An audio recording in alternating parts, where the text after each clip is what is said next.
ಚಿಕ್ಕಮಗಳೂರಿನಲ್ಲಿ 1000 ರೂಪಾಯಿ ದಂಡ ಹಾಕ್ತೀವಿ ಸೋಮವಾರ ಸ್ಕೂಲಿಗೆ ಬರ್ತಿದ್ರೆ ಅಂತ ಆಮೇಲೆ ಗಲಾಟೆ ಆದ ತಕ್ಷಣ ನಾವು ಹಂಗೇನೂ ಹೇಳಿಲ್ಲಪ್ಪ, ಅದು ಸ್ಕೂಲ್ ತಪ್ಪಿಸ್ಬಾರ್ದು ಅಂತಂದಿದ್ರಂತೆ.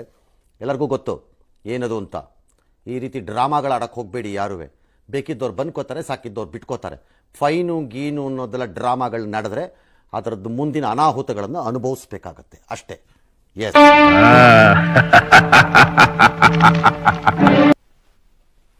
ಸೋಮವಾರ ರಜೆ ಹಾಕಿದ ಮಕ್ಕಳಿಗೆ 1000 ರೂಪಾಯಿ ದಂಡ ಹಾಕ್ತೀವಿ ಅಂತ ಮತ್ತು ಪೋಷಕರ ಸಭೆಯನ್ನು ಕರೆದಿದ್ದಾರೆ ಅಂತ ನಮ್ಗೆ ಹೇಳಿದ್ದಾರೆ. ಈಗ ನಾವು ಅವರು ನೇರವಾಗಿ ಹೇಳಿದರೆ ಮಕ್ಕಳ ಭವಿಷ್ಯಕ್ಕೆ ತೊಂದರೆ ಆಗುತ್ತೆ ಅನ್ನೋದಕ್ಕೋಸ್ಕರ ಅವ್ರು ಯಾರು ನೇರವಾಗಿ ನಮ್ಮ ಹತ್ರ ಹೇಳ್ತಾ ಇಲ್ಲ. ಅದಕ್ಕೋಸ್ಕರ ವಿಶ್ವ ಹಿಂದೂ ಪರಿಷತ್ ಅಭಯ ಕೊಡ್ತಾ ಇದೆ. ಈಗ ನಾವು ಪೊಲೀಸರ ಮೂಲಕ ಅವರನ್ನು ಮುಖ್ಯೋಪಾಧ್ಯಾಯರನ್ನ ಮಾತಾಡಿಸಿದ್ರೆ ಅವ್ರು ಪೊಲೀಸ್ ಮೂಲಕ ಹೇಳ್ತಾರೆ ನಮಗೆ ಆ ಕಾನ್ಸೆಪ್ಟೇ ಗೊತ್ತಿಲ್ಲ, ನಮ್ಮ ತಲೆಯಲ್ಲಿ ಆ ಆಲೋಚನೆಯೇ ನಮಗೆ ಒಳದಿಲ್ಲ ಅಂತ ಪೊಲೀಸರ ಮೂಲಕ ನಮ್ಗೆ ಹೇಳ್ತಾ ಇದ್ದಾರೆ. ಬರೀ ಡೌಗಳು ನಿಂದು ನಾವು ಕೇಳ್ತಾ